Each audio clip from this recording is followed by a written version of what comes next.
Bienvenidos y bienvenidas todas y todos a este nuevo encuentro con la realidad educativa internacional.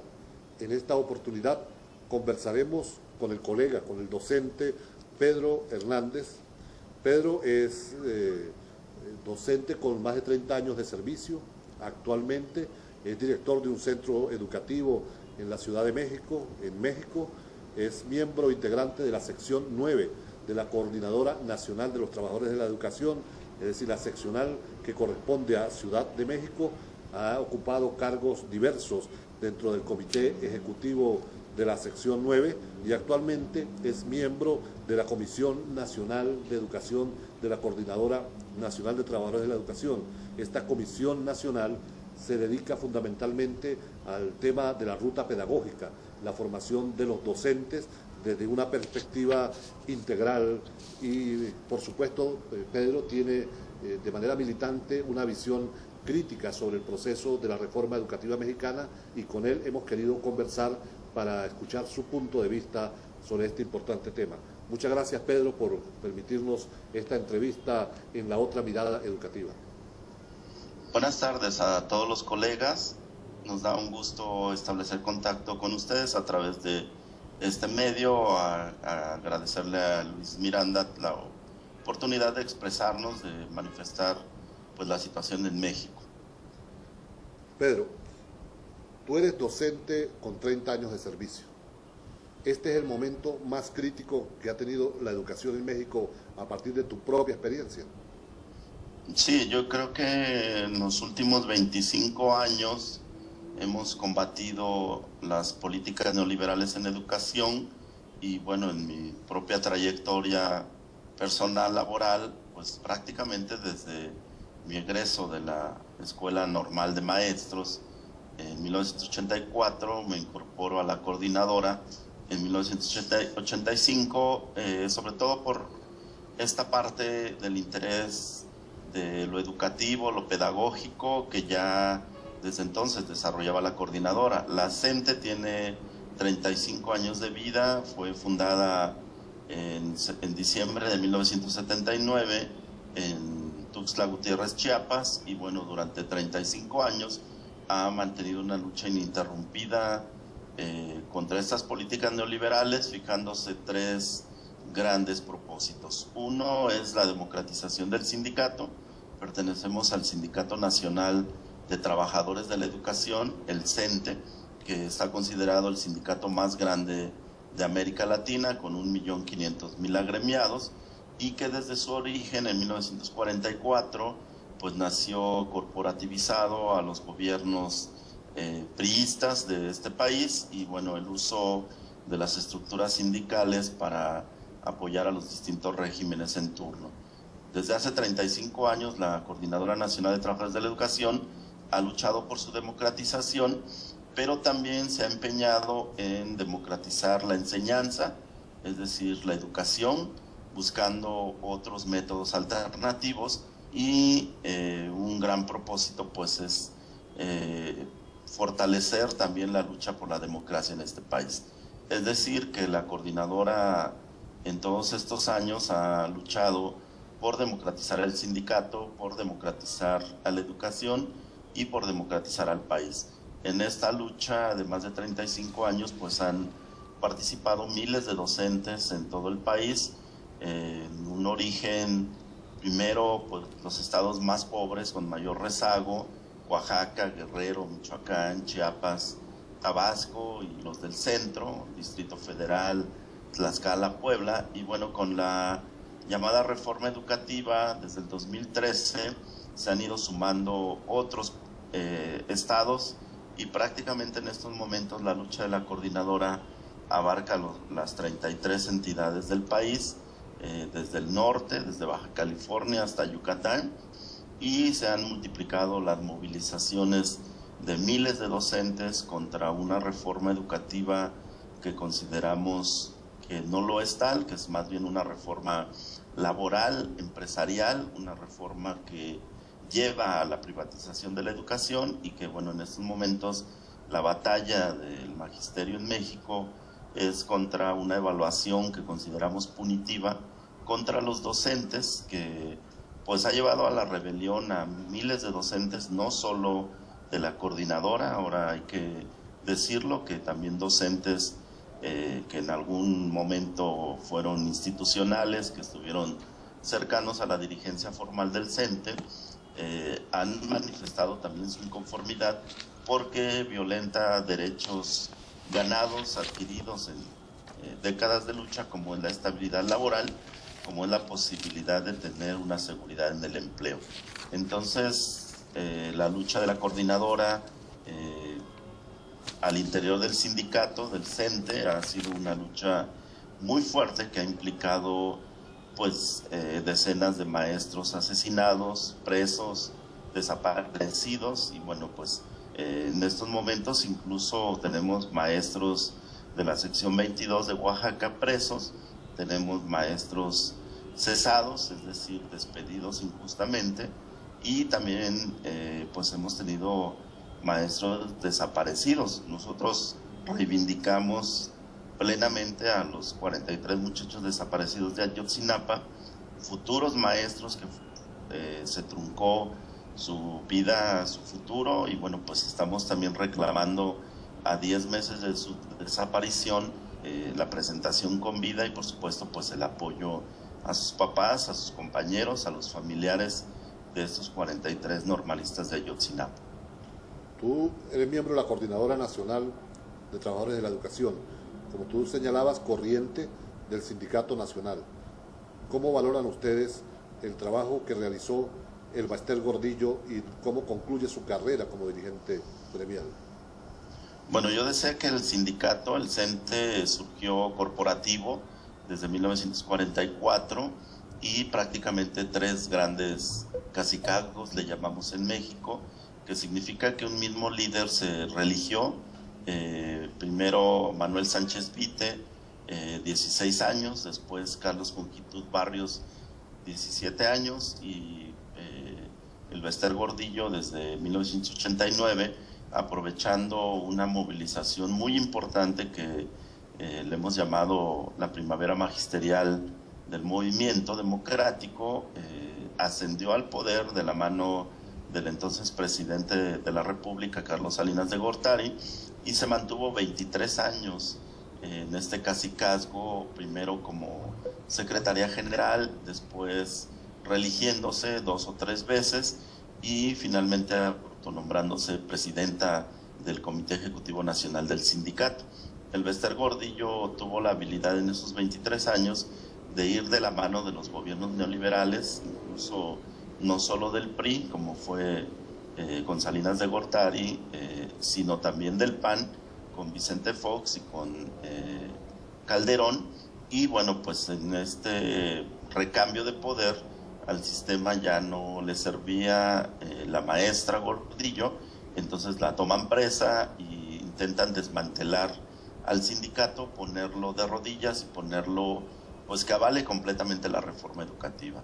El sucesor del Maester Gordillo ha llevado pues a la ínfima posibilidad a nuestro sindicato de responder en la lucha por los derechos de los trabajadores.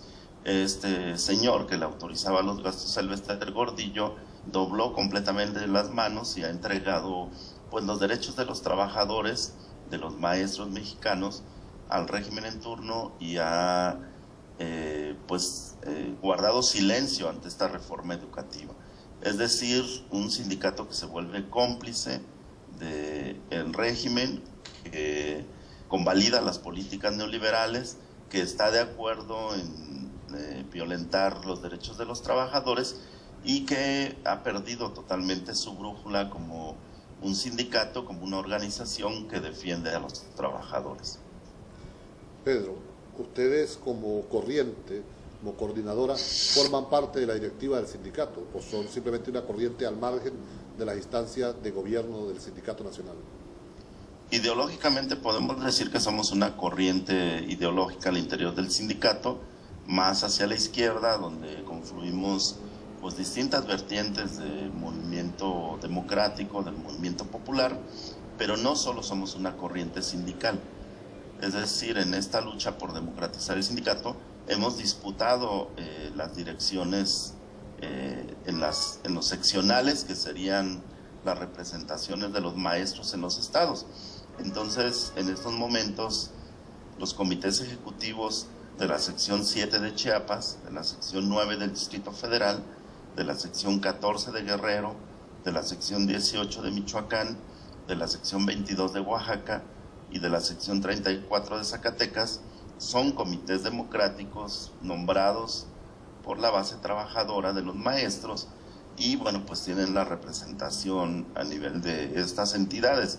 Estamos hablando de alrededor de 700,000 trabajadores representados en estos comités ejecutivos seccionales, no siempre reconocidos totalmente por la dirección formal de nuestro sindicato, pero sí legítimas ante los ojos de la base trabajadora. Y bueno, pues estamos hablando de secciones muy grandes como la 22 de Oaxaca, que tiene 84,000 maestros, la sección de Michoacán, que tiene 60,000 maestros, la sección de Chiapas, que tiene también 60,000, nosotros de la sección 9, que tenemos 58,000 trabajadores de la educación, y en todas las otras entidades hay grupos democráticos que están dando también esta lucha por democratizar a su sindicato, a sus secciones sindicales y a instancias intermedias de gobierno sindical, que serían los comités delegacionales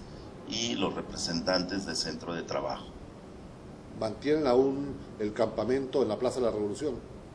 Sí, de hecho ya cumplió 2 años este plantón en lo que se conoce como el Monumento a la Revolución, porque el año pasado fue desalojado este campamento, este plantón, de la plaza principal de nuestro país, que es el Zócalo de la Ciudad de México, y bueno, el gobierno de la ciudad ha sido cómplice en este desalojo de miles de maestros.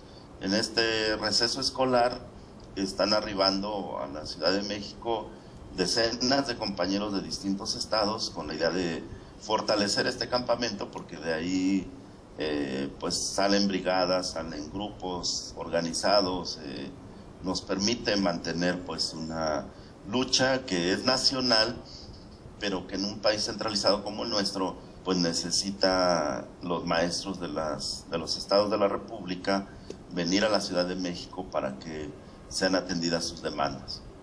Recientemente nos enteramos de una acción para que en una seccional, si no me equivoco, la sección de Oaxaca, la dirigencia del CNT fue desplazada de algunos cargos que ocupaba, de instancias de formación. Cuéntanos un poco más al respecto. Sí, en esta parte de democratizar la educación, secciones como la 22 de Oaxaca, que es uno de los estados más pobres de nuestro país, donde además se mantiene una población indígena importante, donde se hablan lenguas indígenas y se mantienen culturas originarias. Los maestros de la sección 22 habían logrado también democratizar las estructuras de gobierno educativo. Existe un instituto de educación del estado de Oaxaca, el IEPO, donde los directores de área, los directores de nivel educativo eran nombrados democráticamente por los maestros de la sección 22. En esta disputa por mantener el control férreo sobre las decisiones en educación, el gobierno federal y el gobierno estatal, el gobernador de ese estado, acordaron quitar a los maestros que estaban nombrados en estas estructuras y desmantelar la posibilidad de otro tipo de educación a través de este instituto estatal, esta Secretaría de Educación en el estado de Oaxaca. Pues se llevaba la educación a los pueblos indígenas, a situaciones de rezago muy importante, y bueno, ahora han pensado que quitando a los maestros de la dirección de educación y poniendo a funcionarios a modo, van a lograr imponer la reforma educativa. Es decir, que esto va ligado también por ser uno de los estados más fuertes, Oaxaca, que se ha manifestado en contra de esta reforma educativa. Piensan que derrotándolos a ellos, en cascada nos derrotarían a todas las demás secciones del país. Entonces es El lunes pasado, más de 70,000, no solo maestros de Oaxaca, sino de buena parte de estados del país y pobladores de Oaxaca se manifestaron en la ciudad de Oaxaca en el marco de una llamada fiesta tradicional, que es la Guelaguetza, donde los pueblos originarios presentan sus bailes, sus danzas, su cultura, pero que el gobierno la ha pervertido porque cobra para presentar estos espectáculos de danza. Hubo esa manifestación numerosa que entonces los maestros de Oaxaca están manifestando que esta reforma educativa no va a pasar y que exigen que se instale una mesa de diálogo con el gobierno del estado y el gobierno federal, donde se resuelva, uno, que la reforma educativa se cancele, dos, que regrese a su estado original nuestra Constitución, porque la reforma fue constitucional al artículo 3º, que marca precisamente que la educación debe ser laica, gratuita, obligatoria, y entonces, una vez que esto se cancele, pues también se cancele la intención de evaluar a los docentes de una forma que estamos previniendo alrededor del 30% de maestros que serían despedidos de una forma arbitraria por no haber aprobado un llamado examen estandarizado, que es pues como la forma que intentan presentar para mejorar la calidad de la educación en nuestro país. Brevemente, ¿vuelven los maestros a las aulas después del receso escolar o se va a una huelga nacional de maestros en México? Bueno, desde el 2013 hemos tenido movilizaciones muy fuertes en todos estos estados, pero también el pasado 1 de julio hubo una huelga nacional, cuando menos en los estados de Oaxaca, Michoacán, Chiapas y Guerrero. En otros estados tuvimos paros parciales y ahora en la última Asamblea Nacional, que precisamente fue el sábado pasado en la ciudad de Oaxaca, varios contingentes, varias secciones llevan la propuesta, el acuerdo de, si no se detiene la imposición de esta reforma educativa, no iniciar clases a partir del 24 de agosto, que está programado el inicio del ciclo escolar.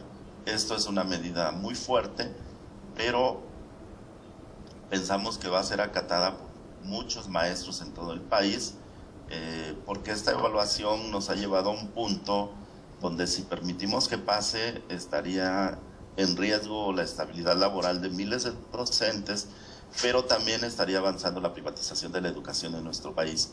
Esta reforma educativa, en una parte importante, señala que los padres de familia tendrían que hacerse cargo de los gastos de operación de las escuelas, y de hecho pues ya han llegado recibos de luz, de agua, de teléfono a las escuelas con la intención de que sean los padres de familia quienes lo paguen. En nuestro país, desde el siglo XIX, toda la lucha de precisamente de la reforma con Juárez y después en el siglo XX con la Revolución Mexicana, pues se peleó porque la educación fuera pública, laica, gratuita. En nuestra Constitución, producto de esta guerra civil y primera revolución del siglo XX, la Revolución Mexicana, se consiguió que quedara establecido esta gratuidad, esta laicidad, esta obligatoriedad para el Estado de financiar la educación. Esta reforma va en contra de todo esto y bueno, pues la decisión que se va a tomar en los próximos días va en ese sentido. Si no hay marcha atrás, muchos maestros en México no estaremos iniciando el ciclo escolar y prácticamente significaría una gran huelga nacional, no solo de maestros. Estamos trabajando para que otros sectores también respalden, porque esta reforma está en el marco de una serie de reformas llamadas estructurales, 13 reformas, entre otras una reforma energética que entrega las riquezas de petróleo y de agua y de minerales a manos extranjeras, una reforma hacendaria, una reforma fiscal, una reforma laboral y bueno, lo que el gobierno considera la cereza del pastel, que sería la reforma educativa. Ellos han dicho que si pasa la reforma educativa y derrotan a los maestros, todas las demás reformas pasarían, como decimos en México, como cuchillo en mantequilla, es decir, sin ninguna oposición. En realidad, la coordinadora se ha convertido en una gran piedra en el zapato del gobierno neoliberal de Peña Nieto y, bueno, pues ha buscado por todos los medios imponer una reforma educativa que no lo es tal, que es una reforma laboral, administrativa y empresarial. Hay grupos de empresarios muy interesados en la privatización de la educación. En México se autodenomina Mexicanos Primero, un grupo encabezado por Claudio X González, que es un gran empresario interesado en que los recursos de las escuelas que se destina a educación pasen a sus manos, se den procesos de privatización como los que se dieron en Chile y en otros países, se cobre ya por la educación que se imparte en este país y, bueno, pues en ese sentido los maestros de la coordinadora somos un gran obstáculo que van a buscar de todas formas derrotarnos. Pedro, entremos a algunos aspectos pedagógicos. Tú has trabajado el tema de la ruta pedagógica y la formación de docentes en México. Buena parte de las contrarreformas educativas en el mundo entran de la mano del debate sobre la calidad educativa. ¿Qué es para ti calidad de la educación? Bueno, nosotros hemos debatido mucho esta parte. Consideramos que en educación no puede hablarse de calidad educativa, es un término empresarial. Podemos decir, esta mesa de esta computadora es de calidad porque tiene buenos materiales, está bien construida, tiene un buen precio. En educación no podríamos decir, esta escuela es de calidad, mientras esta otra no lo es. El término calidad nos habla de objetos, nos habla de cosas que se construyen para satisfacer ciertas necesidades. La educación no puede ser una mercancía, la educación no puede ser un servicio, la educación es un derecho. Para nosotros no aceptamos el término de calidad de educación porque entonces estaríamos aceptando que hay maestros de calidad y que hay maestros que no tienen calidad. En realidad los maestros estamos comprometidos en una búsqueda de una educación distinta, acorde a lo que necesita nuestro pueblo.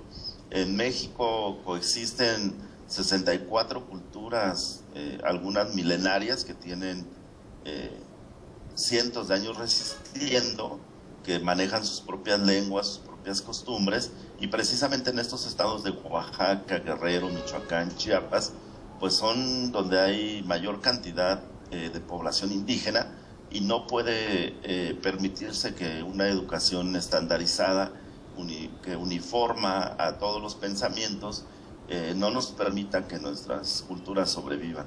La lucha que estamos dando los maestros desde México es también por la sobrevivencia de estas culturas que han resistido pues más de 500 años la colonización.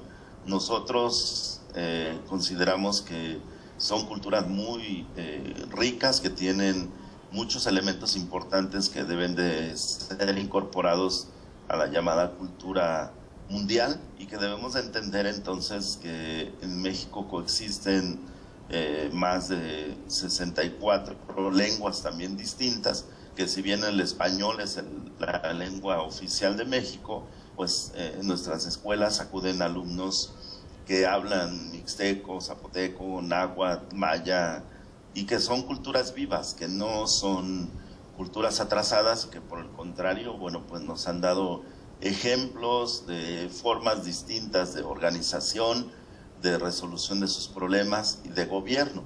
Incluso la misma Constitución reconoce que hay formas distintas a solamente elegir un partido político para tener una representación y un gobierno. Por ejemplo, en Oaxaca, más de la mitad de sus municipios se rigen por usos y costumbres, se llama, es decir, por las asambleas comunitarias, donde la gente nombra a quien lo va a gobernar, fuera de la cuestión de los partidos políticos, que en México pues están muy desacreditados. Pedro, pero tú tienes 30 años de experiencia, eres director de un centro educativo. Hay cosas que debemos mejorar en la educación, ¿verdad?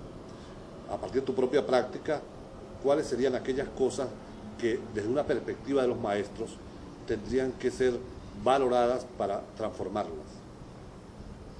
Primero es un compromiso ético. Nuestra profesión no solo es una forma de ganarnos la vida, de tener un salario decoroso, sino también es un compromiso de vida. Hemos visto que los maestros, no solo en México, en muchas partes del mundo, nos comprometemos a una educación distinta, nos comprometemos con nuestros estudiantes, con nuestros padres.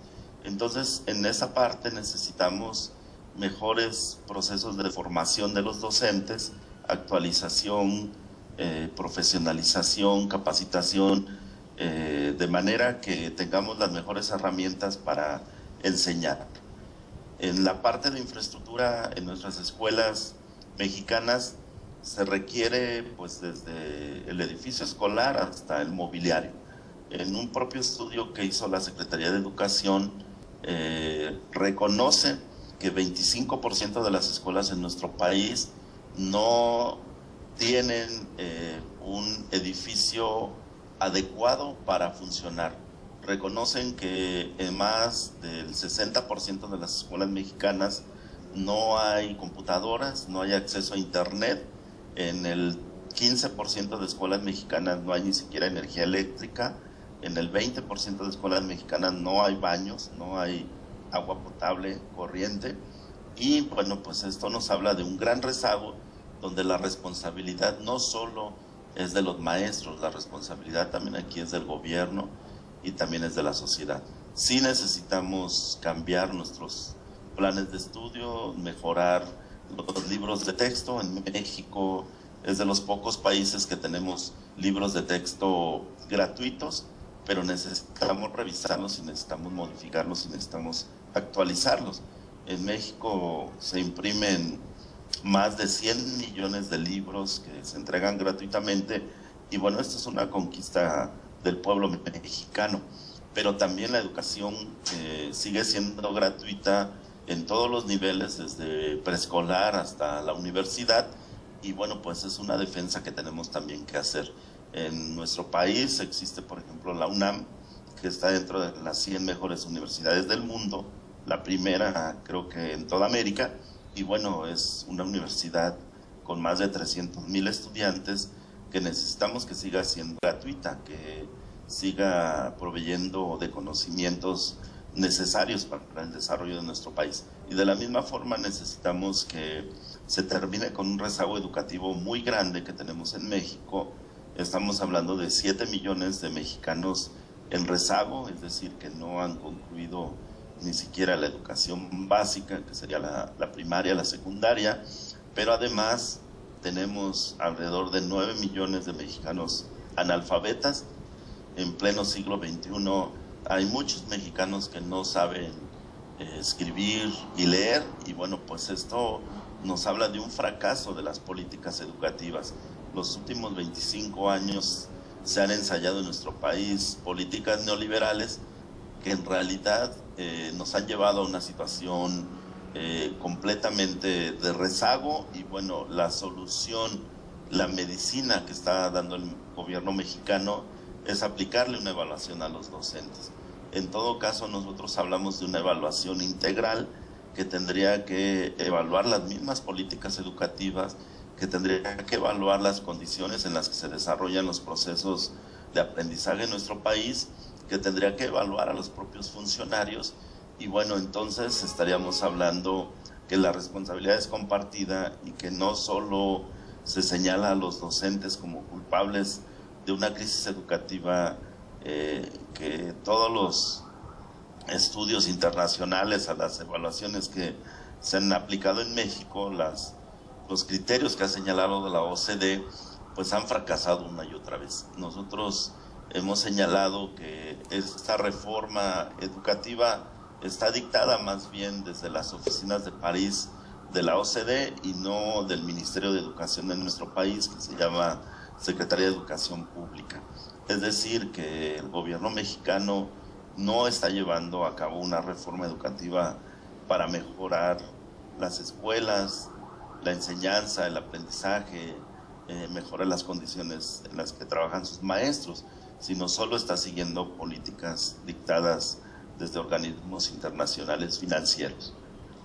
Pedro, como un primer resultado de las reformas educativas, se generó una separación de responsabilidades que antes estaban concentradas en el Ministerio de Educación o en la SEP, la Secretaría de Educación Popular para ustedes.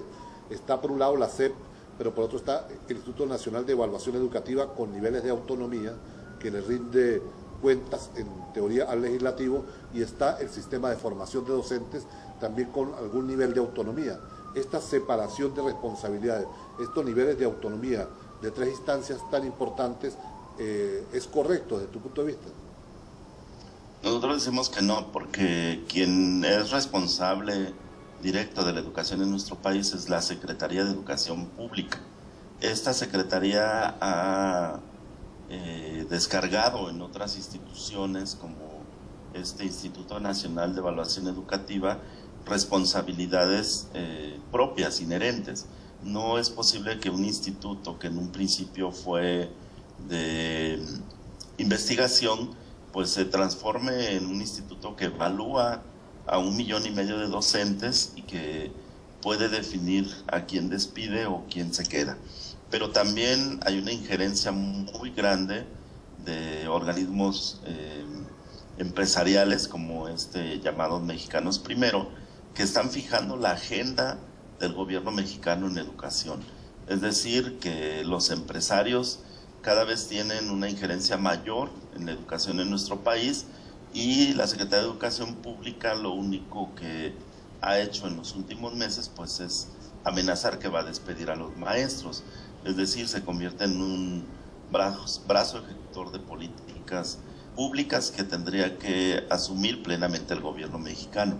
Nosotros pensamos que esta supuesta autonomía en realidad es delegar poder en instancias que no precisamente son educativas, ¿no? La propia Organización para la Cooperación y Desarrollo Económico pues es un organismo financiero. No están consultando a la UNESCO, por ejemplo, como un organismo que puede hacer las recomendaciones pertinentes en educación. No están consultando a los expertos, que en México también tenemos instituciones muy importantes y investigadores pues que han procurado señalar cuáles son los faltantes de la educación en México. Entonces creemos que la Secretaría de Educación Pública ha delegado en otros espacios las funciones inherentes que incluso constitucionalmente se le marca. Pedro, a partir de tu exposición pareciera que hay una disputa por el tema de si avanza, se detiene o se retrocede en materia de la reforma educativa, y donde hay cuatro factores cuya correlación de fuerza va a ser determinante. Por un lado, el tema del Sindicato Nacional de Trabajadores de la Educación. Por el otro lado, ustedes como coordinadora.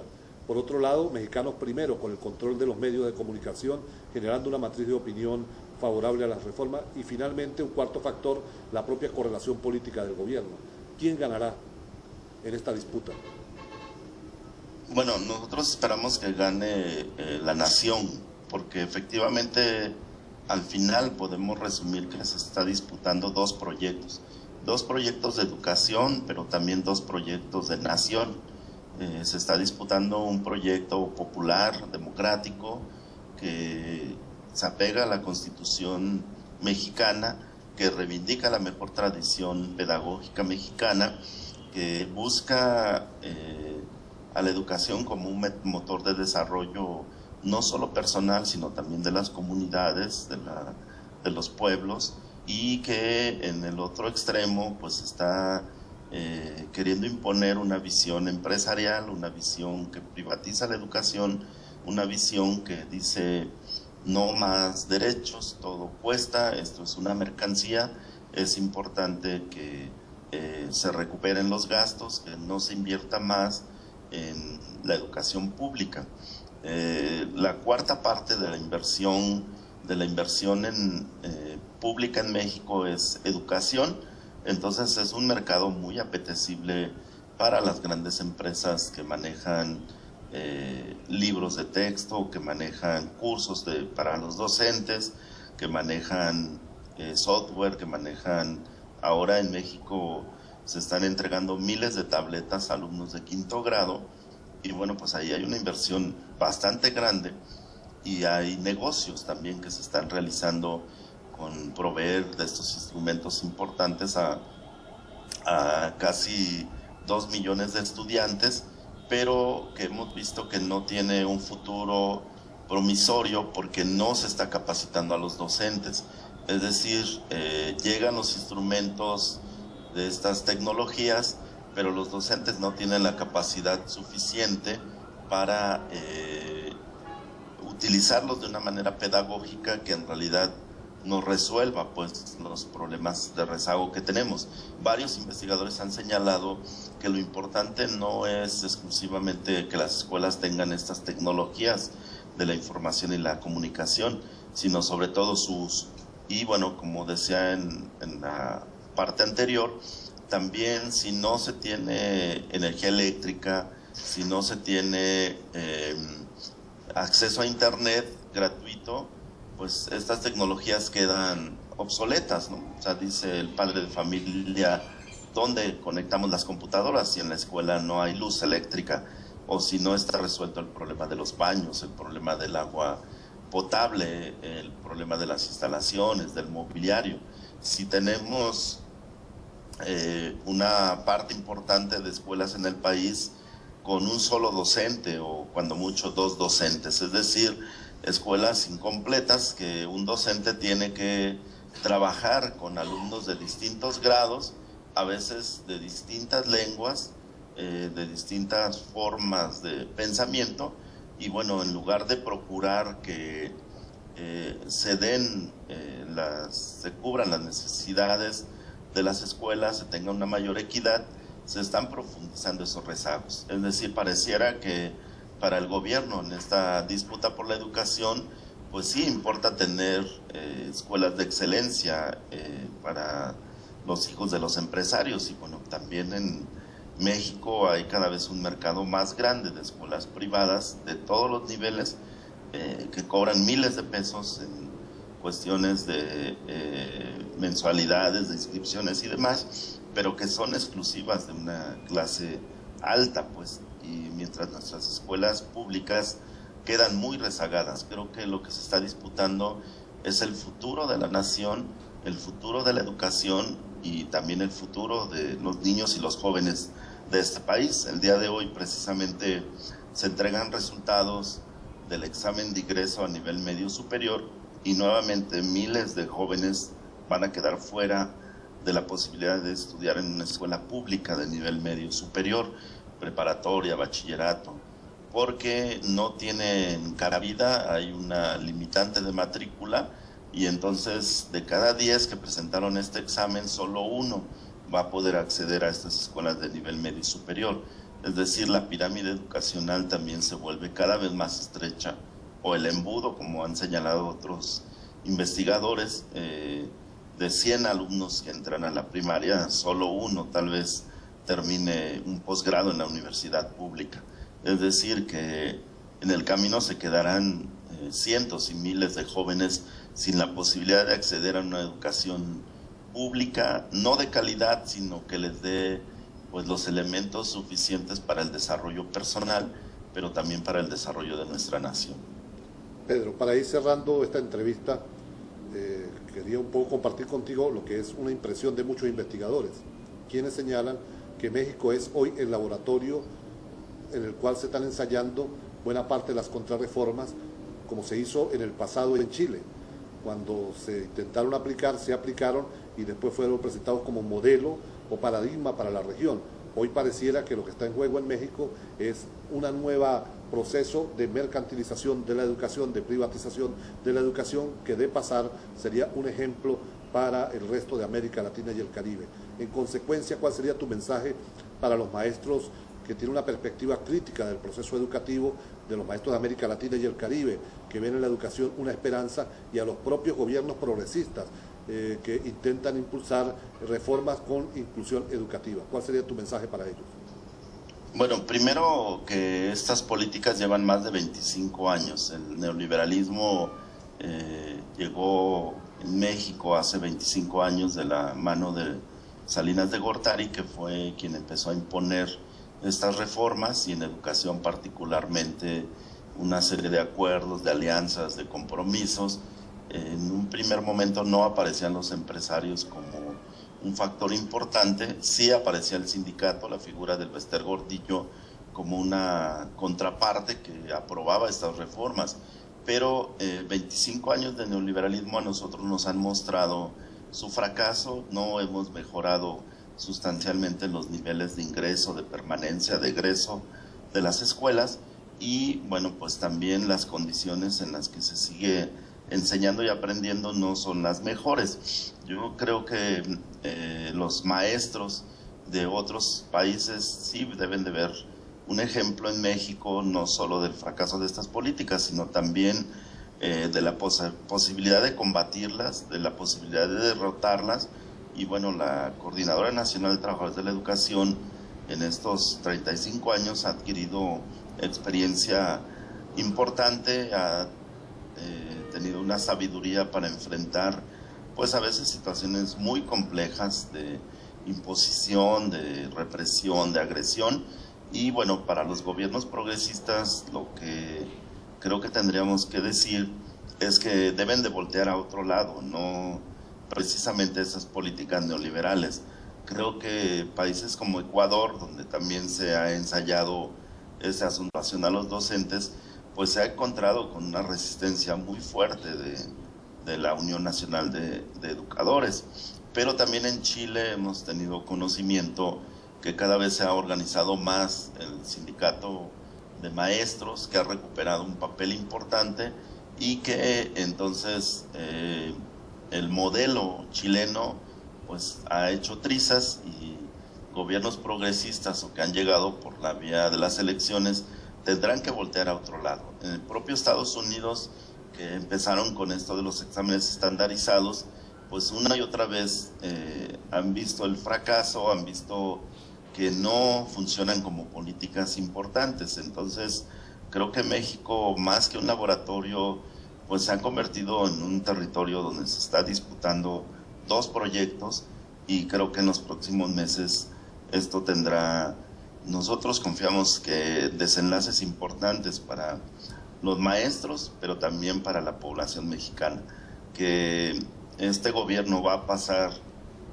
a la historia como un gobierno que intentó imponer las llamadas reformas estructurales, y que una y otra vez han fracasado porque no tienen un consenso social, porque no, en el caso de la reforma educativa, pues no tienen la forma de aplicarse si los maestros no estamos convencidos que esta reforma es necesaria.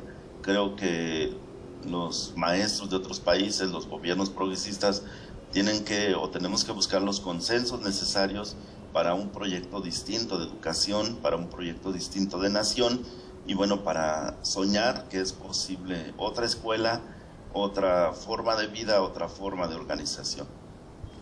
Conversamos hoy desde México, desde el DF, con Pedro Hernández, dirigente de la Coordinadora Nacional de Trabajadores de la Educación, docente con 30 años de experiencia, quien expresó su opinión en oposición al proceso de reformas educativas que se lleva adelante en México. Gracias, Pedro, por tu opinión, por tus reflexiones, por sacar un espacio en tu agenda para compartir con los maestros venezolanos y de América Latina y el Caribe.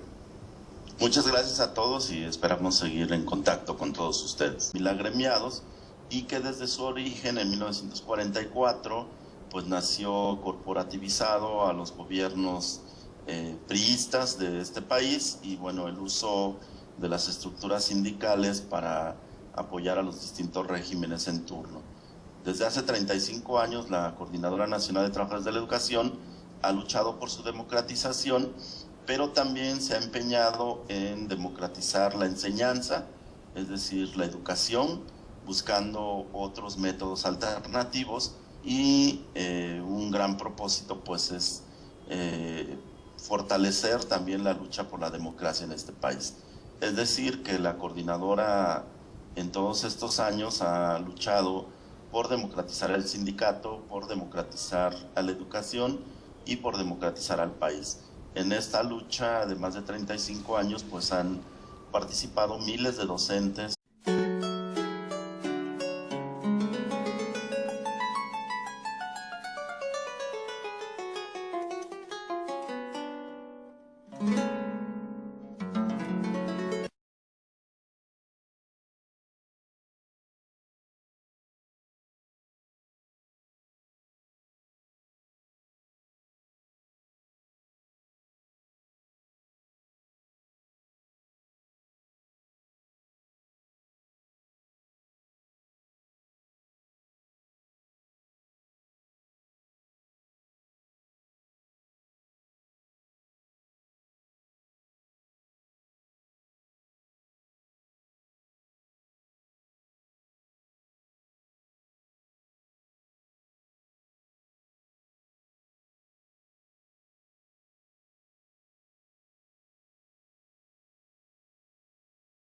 Bienvenidos y bienvenidas todas y todos a este nuevo encuentro con la realidad educativa internacional.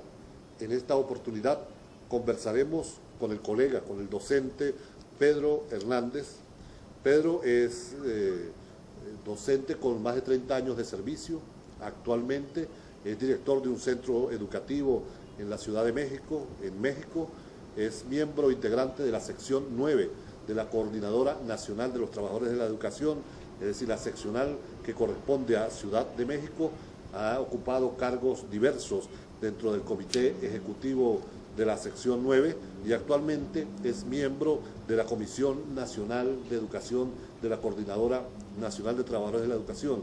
Esta comisión nacional se dedica fundamentalmente al tema de la ruta pedagógica, la formación de los docentes desde una perspectiva integral y por personal laboral, pues prácticamente desde mi egreso de la Escuela Normal de Maestros en 1984, me incorporo a la coordinadora en 1985, sobre todo por esta parte del interés de lo educativo, lo pedagógico, que ya desde entonces desarrollaba la coordinadora. La CENTE tiene 35 años de vida, fue fundada en diciembre de 1979 en Tuxtla Gutiérrez, Chiapas, y bueno, durante 35 años ha mantenido una lucha ininterrumpida contra estas políticas neoliberales, fijándose tres grandes propósitos. Uno es la democratización del sindicato.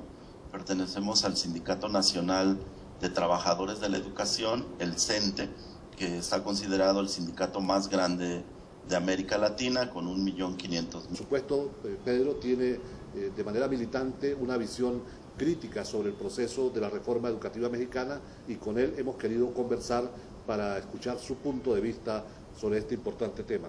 Muchas gracias, Pedro, por permitirnos esta entrevista en La Otra Mirada Educativa.